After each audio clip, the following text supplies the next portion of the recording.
और हमारे 3 सहयोगी, 3 संवाददाता इस वक्त आपको नजर आ रहे जो हमारे साथ लाइव है। मुंबई से आप देखिए, मुंबई से जयप्रकाश हमारे साथ लाइव जुड़े हुए हैं। दिल्ली से जितेंद्र शर्मा इस वक्त हमारे साथ हमें लाइव नजर आ रहे हैं और मेरे साथ स्टूडियो मौजूद है मेरे सहयोगी मनीष झा भी। और जितेंद्र शर्मा, सबसे पहले मैं आपके पास आ रहा हूं क्योंकि इनपुट, ये जानकारी आपने मुहैया कराई। कल भारत आ सकता है आतंकी तहव्वुर राणा, कब तक आने की उम्मीद है, क्या तैयारियां की गई हैं?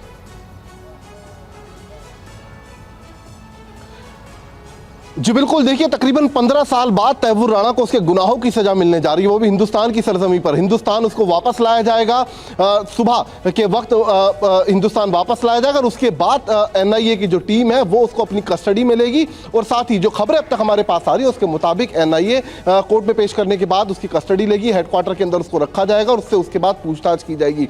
यानी कि 26/11 हमलों में कौन कौन लोग शामिल थे, किस तरीके से पूरा इस घटनाक्रम को अंजाम दिया गया, किस तरीके से बाकायदा पाकिस्तान में इसका कंट्रोल रूम बनाया गया था इन हमलों का, ये एक एक परतें इस पूरे हमले की सारी खुलेंगी। लगातार जो पाकिस्तान अब तक झूठ बोलता आ रहा था उसका झूठ भी दुनिया के सामने बेनकाब होगा। तो तैयारी लगभग पूरी कर ली गई है। एनआईए हेडक्वार्टर से लेकर तिहाड़ जेल और साथ ही मुंबई जेल में भी तैयारी पूरी कर ली गई है तहव्वुर राणा को रखने की। जी बिल्कुल, आप बने रहिए हमारे साथ क्योंकि दिल्ली के साथ साथ मुंबई में भी तैयारियां की गई है वहां पर रखने की। एक और बड़ी खबर का रुख कर रहे हैं और उसके बाद जयप्रकाश आपके पास भी आएंगे और मनीष भी मेरे साथ मौजूद हैं।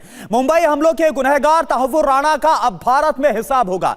कल तक एनआईए की टीम उसको दिल्ली लेकर आ रही है और उसके बाद उसको कुछ दिनों तक तो दिल्ली में ही रखा जाएगा और मुंबई हमलों से जुड़े सवाल उससे किए जाएंगे ताकि आतंकी हमलों से जुड़े बाकी आतंकियों का भी हिसाब हो पाए। इस पूरे ऑपरेशन पर एनएसए अजीत डोवल की लगातार नजर बनी हुई है। और चलिए अब आपको बता दें कि मुंबई हमलों का गुनहगार मास्टरमाइंड तहव्वुर राणा पर एक खास जानकारी आपको देते हैं बिग वॉल के जरिए।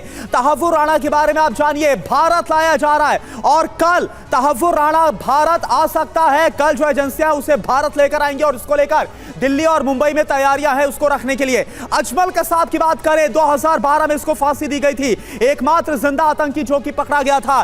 डेविड कोलमैन हेडली की बात करें, इस वक्त यह अमेरिकी जेल में बंद है और खुद डेविड कोलमैन हेडली ने तहव्वुर राणा के खिलाफ गवाही दी थी। अबू जिंदाल की बात करें तो भारत की जेल में अबू जिंदाल बंद है। और क्या जानकारी, हाफिज सईद की बात करें, पाकिस्तान में लगातार कई जो सबूत हैं वो पाकिस्तान की सरकार को दिए भी है भारत ने। ज़कीउर रहमान लखवी की बात करें, वो भी इस वक्त पाकिस्तान में इसके खिलाफ भी तमाम जो सबूत हैं वो मुहैया कराए गए हैं। जयप्रकाश सिंह हमारे साथ जुड़े हुए हैं मुंबई से लाइव और ये बता दें कि उसी होटल, उसी ओबराय ट्राइडेंट होटल के बाहर से है जहां पर हमला हुआ था, 26/11 का हमला।